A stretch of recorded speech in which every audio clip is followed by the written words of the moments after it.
the wingman, the world's first fully automated robotic chef at the Grand Vijayawada Expo. The stall will be inaugurated by Central Minister Kinjarapu Rammohan Naidu Garu, Minister of Civil Aviation.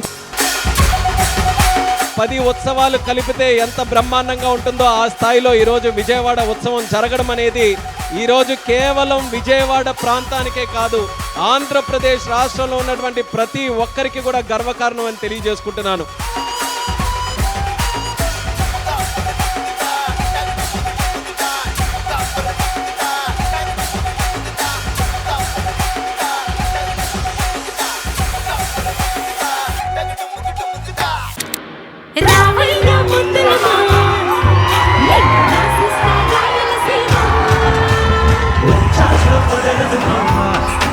జంట జాగారం చెయ్యాలమ్మా, మల్లెల పాట పాడుకుందామా, అల్లరి ఆట ఆడుకుందామా.